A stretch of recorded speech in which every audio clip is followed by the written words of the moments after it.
बिस्मिल्लाहिर्रहमानिर्रहीम, अस्सलाम वालेकुम जी। मैं नजमुल हसन बाजवा हूँ। नाज़रीन किराम, आज इमरान खान के सुरखरू होने का दिन है।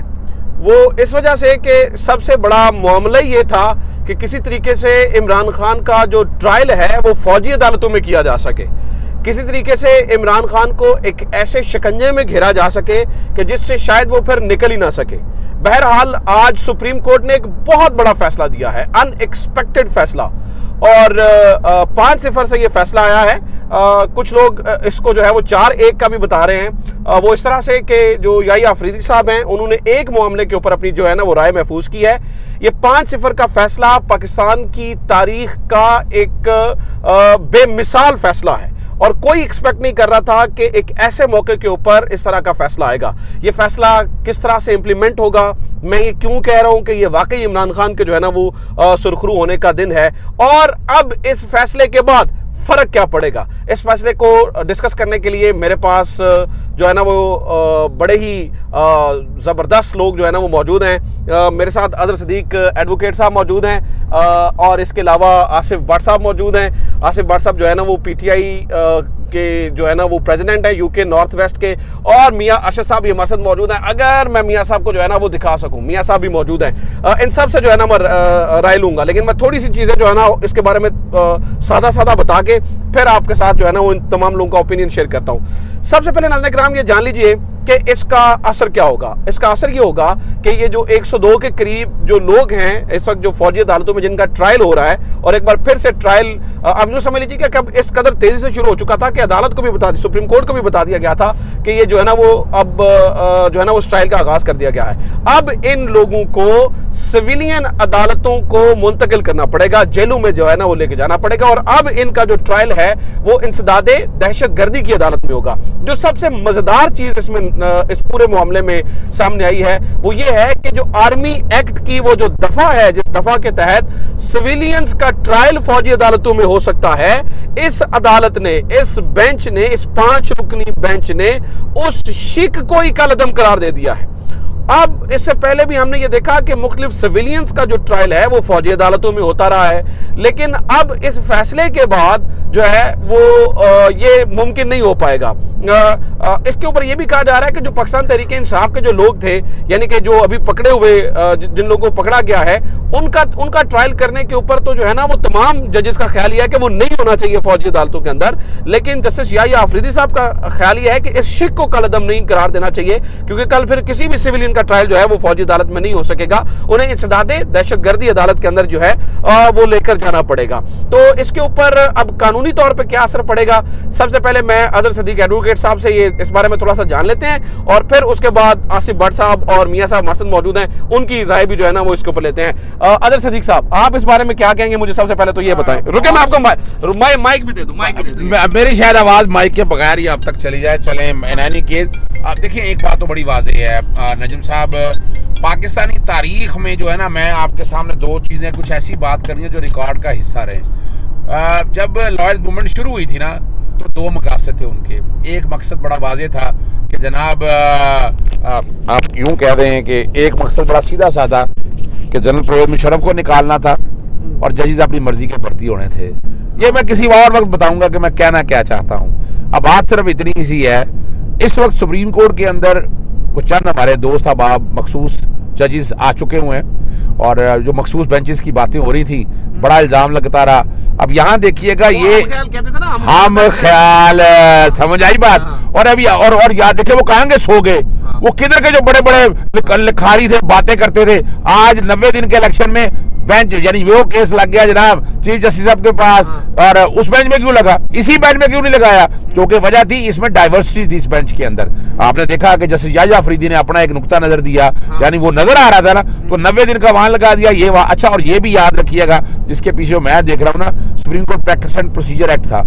अब वजह क्या है, ये फैसले को मैं पहले बता दूं, इस फैसले को आगे चैलेंज किया जाएगा और कोशिश की जाएगी। अब आ गया गेंद जनाब चीफ जस्टिस साहब के पास। अच्छा, मैं इस पे कहूं, मुझे लगता है अब आ गया ऊंट पहाड़ के नीचे। यस, जिस जगह से वो जान बचाने की कोशिश कर रहे थे ना, अब जो है ना वो हाथी मरता क्या ना करता, उसमें बैठना पड़ेगा। देखिए बड़ी मजेदार बात है यार, इसको ये भी देखिएगा कि अब बैठकर जो बड़ा कुछ लोग हीरो बनते हैं ना कि जनाब हमने वो अपना फैजाबाद धरना और पता नहीं क्या क्या केसेस किए, उसको छोड़ें। बात हो रही है आईने पाकिस्तान टूट रहा है, और अब जब से जस्टिस काजी फाइज साहब आए हैं बुनियादी हक कहीं नहीं चले गए। इलेक्शन 90 दिन सो गए थे, अभी भी पूछते फिर रहे हैं, अभी सदर पे डालते हो भैया सेक्शन 57 पढ़ ले आप लोग। अतर मिनल्ला साहब ने कहा है, वैसे मैं आपकी बात कट कर रहा हूँ, बड़ी मजेदार बात नहीं होगी अगर साहब, अतर मिनल्ला साहब कह रहे हैं अगर किसी ने आईनी ड्यूटी पूरी नहीं की तो उसको जो है ना वो इसका जवाब देना पड़ेगा। यानी कि सदर ने अगर तारीख नहीं दी तो जवाब, भाई जब सदर ने तारीख दी, अदालत ने फैसला कर दिया,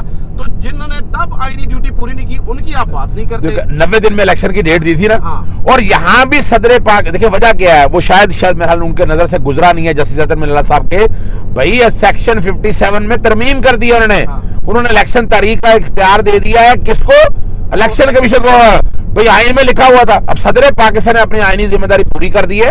मैंने जो आईनी दरखास्त दायर की है, मुनीर अहमद मेरे एसोसिएट हैं, और अनवर मंसूर साहब जो है ना, मैं चुके यहाँ यूके में हूँ, आपको पता है मुल्क में जो हाल चल रहा है, वो मैंने सारा मटेरियल उनको भिजवा दिया। मैं साबित करूंगा कि सदर पाकिस्तान ने अपना आईनी इख्तियार पूरा किया है। मगर यानी और चूंकि बात ज्यादा लंबी हो जाएगी, लेकिन इतना बता दूं कि ये मिलिट्री कोर्ट्स वाला मामला ये चलने वाला नहीं है।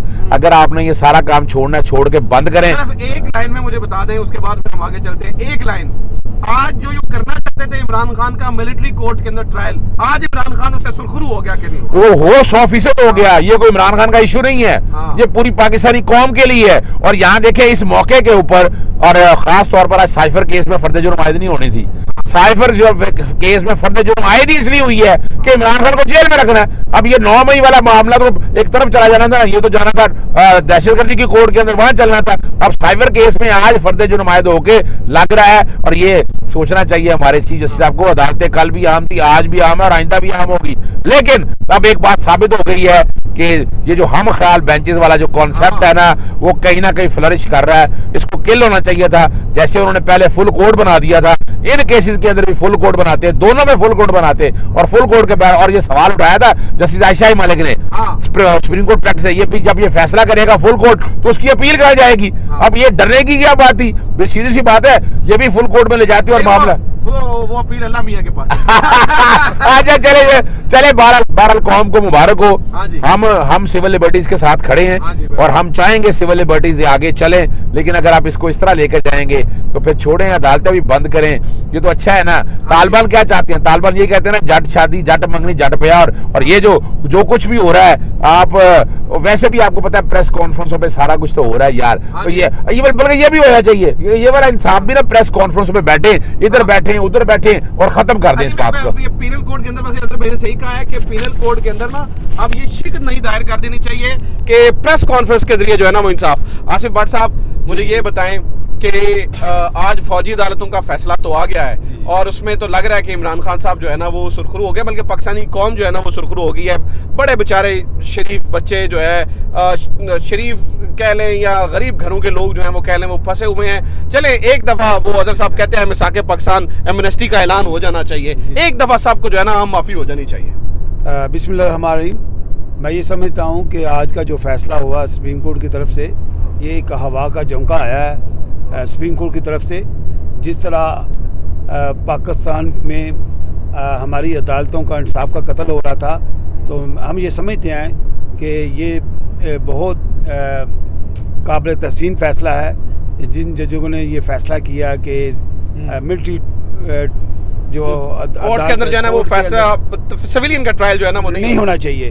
तो हम ये समझते हैं कि पाकिस्तान में सही तौर पर जो इंसाफ है वो सुप्रीम कोर्ट से लेकर एक आम अदालत तक हर आदमी को बराबर मिलना चाहिए। और जो ये भट्ट साहब की बात दुरुस्त है कि वो जो आंखों के आगे वो पट्टी डाली होती है ना, वो नहीं होना चाहिए। अच्छा, मियां साहब हमारे साथ मौजूद है, लेकिन मियां साहब कर रहे हैं ड्राइव।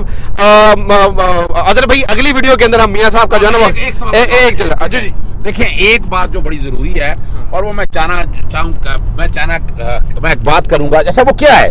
मैं जनाब जब 5 जून को जब सुप्रीम यहाँ पर आया लंदन में ना, तो मैंने एक बात की थी, यहाँ पाकिस्तान को मिसाके पाकिस्तान की जरूरत है। सियासी जमातें खुदारा होश के नाखून ले लें, सियासी जमातें इकट्ठी हो जाएं और मैंने जो एमनेस्टी की बात की थी, मैंने एमनेस्टी भी जून से मैं बात कर रहा हूँ, वो हमें इन चक्करों में नहीं पड़ना चाहिए। इस कौम को इकट्ठा करे, और ये मैं समझता हूँ इदारों के लिए भी मुनासिब यही होगा कि ये इन चीज़ों को आगे लेकर चले, इस मुल्क में साफ शफाफ फिजा पैदा करें इलेक्शन के लिए।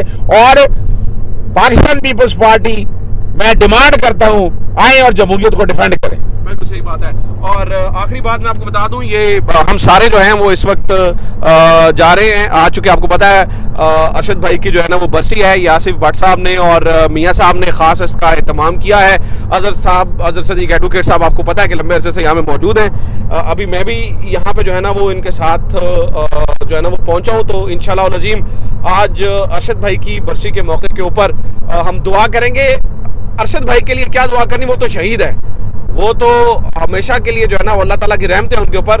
हम दुआ करेंगे कौम की गैरत के लिए, और कोशिश करेंगे कौम जो है ना वो हमारी हम थोड़ा सा इस बारे में जो है ना वो शायद कुछ गैरत खा जाएं, हमारी कौम जो है वो थोड़ी सी इस बारे में समझ जाए कि अरशद शरीफ की कुर्बानी बहुत बड़ी कुर्बानी है। अपना ख्याल रखिए। खुदा हाफिज़। पाकिस्तान जिंदाबाद।